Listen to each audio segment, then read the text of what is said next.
Gente, ¿cómo andan? Un saludo muy grande para todos, yo soy San y hoy les traigo un nuevo episodio de Síndrome. En este caso el síndrome va a ser el síndrome Luis Hernández, o Matador Hernández, o Pájaro Hernández, y es el de jugadores mexicanos en el fútbol argentino. Realmente los casos son muy pocos, al menos los más recientes, después hay más casos, pero quizás son más históricos, hace muchos años. Vamos a tratar de referirnos a los más recientes y espero que les cope mucho el video. Sé que hay gente de México que me mira también, así que creo que les puede llegar a gustar. Y también, bueno, la gente de Argentina es bastante peculiar porque hace bastante tiempo que no se ve un mexicano en el fútbol argentino. Como les digo siempre, si les gusta el video, por favor, pónganme en los comentarios. También pónganme ideas para los nuevos síndromes. Si creen que algún mexicano que me faltó, porque puede llegar a pasar, pónganmelo también en los comentarios. Con 1000 likes seguimos haciendo más episodios de síndromes, así que les pido 1000 likes. Y también, como les digo siempre, tienen varios links en la descripción. El más importante, síganme en Instagram y también, si tienen ganas, síganme en Twitter, que lo tienen ahí en la descripción. Y estaría copado que empecemos a sumar gente ahí. No mucho más, espero que les guste el video y arrancamos. Como digo siempre, si el síndrome se llama Luis Pájaro Hernández, obviamente vamos a arrancar hablando de él. El Pájaro Hernández, muchos quizás lo tengan los que juegan FIFA porque es un icono ahí. Yo realmente, si no les voy a mentir, gran parte de lo que lo conozco, el Pájaro Hernández, es a partir de esto, de cuando era leyenda, cuando era icono en el FIFA. Los que no, bueno, es un dato boludo, así que no me tomen en cuenta. Pero lo que voy es que el Pájaro Hernández seguramente es el mexicano más importante que haya jugado en el fútbol argentino. Lo hizo en Boca en el año 98. Previo a esto, el Pájaro Hernández jugó prácticamente toda su carrera en México. Lo hizo en Cruz Azul, donde debutaría en el 90. Querétaro, Monterrey, Necaxa, Tigres de México. También jugaría en los Estados Unidos, en Los Ángeles Galaxy, en América de México, en los Jaguares de Chiapas, y se retiraría en los Lobos de BUAP, que no sé qué significa esa sigla. A lo que voy, o lo importante para el caso, es que en el 97 jugaría en Boca. A ver, jugaría únicamente 4 partidos y marcaría un gol por la Supercopa. No pudo jugar durante la época del torneo local porque el cupo de extranjeros estaba cubierto. Llegó por recomendación de Diego Armando Maradona, lo cual le daba vales, pero realmente no terminó de rendir como se esperaba. Siempre fue conocido como el pajador, que bien eso, el matador. Pero en Argentina le pusieron el mote de pájaro por el parecido a Canige, obviamente porque juega con la camiseta de Boca. Y no mucho más del pájaro. 4 partidos, un gol y rápidamente a los 6 meses te terminaría yendo. Es un histórico de la selección mexicana, en la cual en 85 partidos marcaría 35 goles. Además jugó 2 Copas Confederaciones, saliendo campeón en el año 99, y 2 Copas América como la del 97 y el 99, en la cual México terminaría saliendo tercero. No mucho más para decir del Pájaro Hernández, el mexicano más reconocido que pasaría por el fútbol argentino. A ver, si vamos a hablar de un mexicano con la camiseta de Boca, también podemos hablar de un mexicano con la de River o con la banda, que es el caso de Alberto García Aspe, un habitué de la selección mexicana durante su tiempo, la época en la que jugaba. Ya es un exjugador.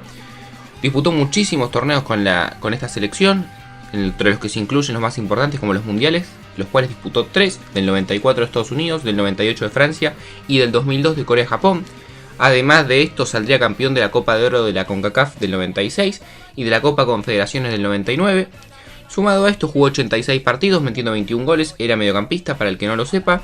Un jugador que nunca jugó en Europa, pero estuvo mucho tiempo en la primera división mexicana, disputando casi 550 partidos con más de 150 goles. Jugó en los Pumas de UNAM, donde debutó, en Necaxa, en América de México, en Puebla, donde se retiraría. Y en el medio de todo esto, medio colgado de la nada, en el 95, cuando estaba en Necaxa, llegó a préstamo a River a pedido en ese momento de Ramón Díaz. Únicamente jugaría 5 partidos. Además de todo esto, llegó como una estrella, obviamente jugador de selección mexicana. Llegó siendo el jugador con el sueldo más alto de todo el plantel, pero nunca se terminó de adaptar. Estuvo apenas 6 meses con Ramón Díaz, nunca se terminó de llevar bien. Él luego lo confesaría después de que terminara su carrera y obviamente después de su paso por River.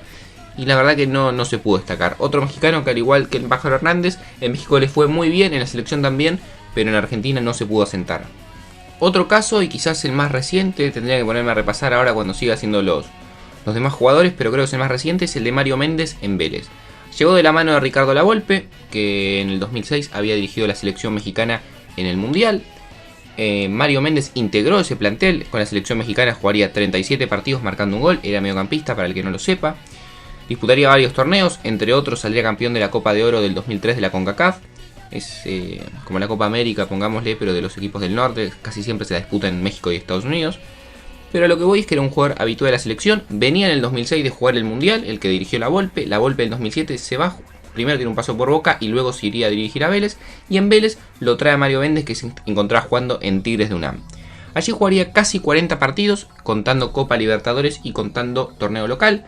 Al principio arrancó bien, era titular, pero de a poco empezó a bajar su rendimiento.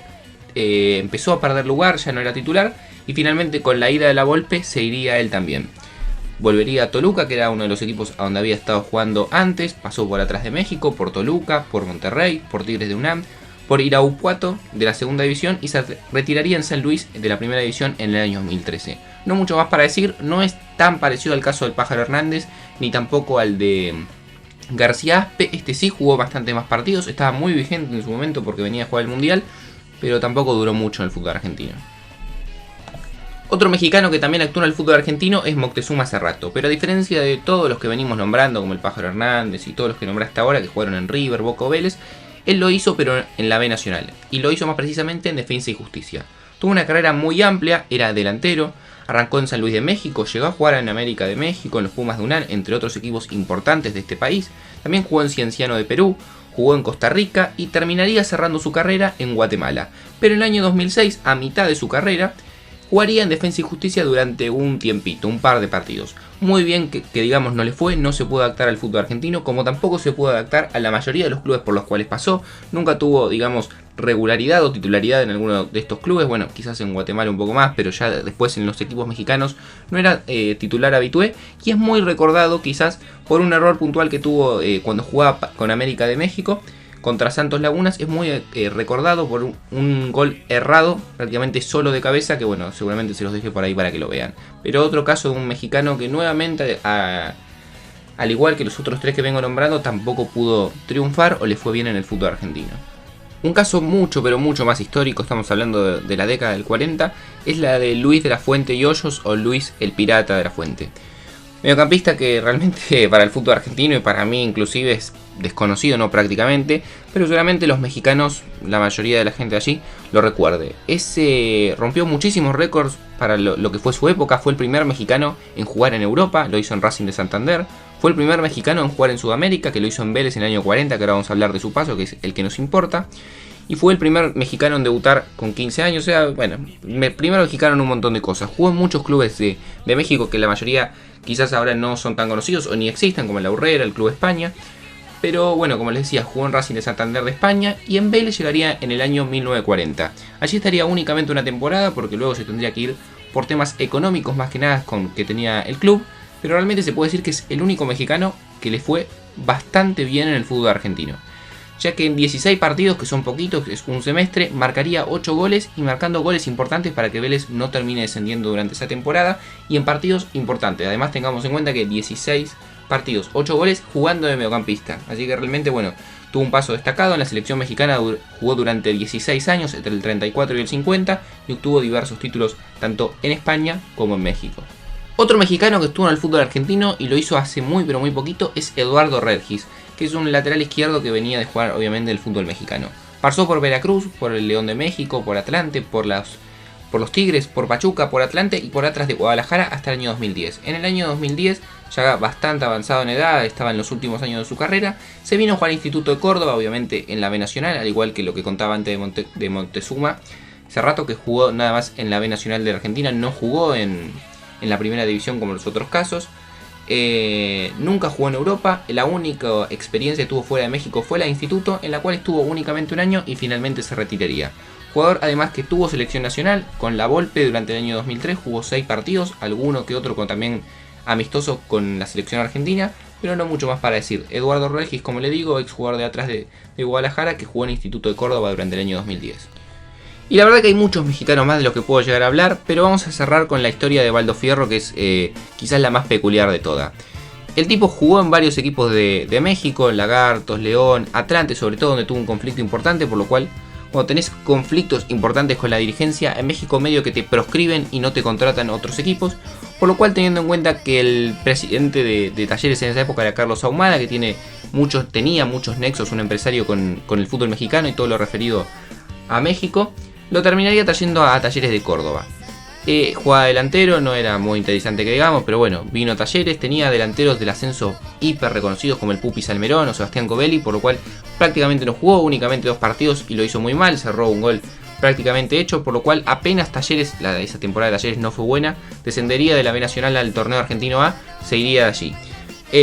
Como no podía jugar al fútbol mexicano porque nadie lo contrataba, se fue a jugar a Colombia, Atlético Bucaramanga. Luego en el año 2012 iría a jugar a Vietnam y en el primer partido que estuvo en Vietnam se rompió, por lo cual no pudo jugar más. A todo esto, apenas se recuperó, como seguía sin poder ir a jugar a México, probó suerte en la selección de fútbol playa de México, no se privó de nada el chabón. Y en el año 2013, finalmente el Mérida de México del ascenso nuevamente lo contrataría y le daría una oportunidad. A todo esto, lamentablemente, un tiempito después, a Baldo Fierro lo atropella un coche, se lo lleva puesto un coche, por lo cual, bueno, no tuvo la posibilidad de seguir jugando al fútbol y se tuvo que retirar. Así que una historia particular que dejo para el final. Hay muchos más mexicanos que los que podemos llegar a hablar, pero creo que con esto más o menos encuadro el concepto de mexicanos en el fútbol argentino y que a la mayoría no les fue muy bien, que digamos. Así que, gente, como les digo, espero que les haya gustado el video. Es una idea distinta, quizás no tenga tanto apoyo, pero bueno, es pensando también más a futuro y para la gente de otros lugares. Obviamente en esto va más apuntado a México, a ver si les copa. A ustedes también les puede llegar a gustar saber, porque es raro ver mexicanos jugando al fútbol argentino y como ya ven, son pocos y hay muchos de hace muchos años. Y hay alguno que otro más, pero son de equipos del ascenso, de la CAI, de Comodoro Rivadavia, o sea, muy difícil encontrar archivos de estos tipos. Espero que les haya gustado, como les digo siempre, pónganme en los comentarios ideas de nuevos síndromes. Si les gustó una segunda parte se puede llegar a venir, porque tengo un par de mexicanos que quedaron afuera.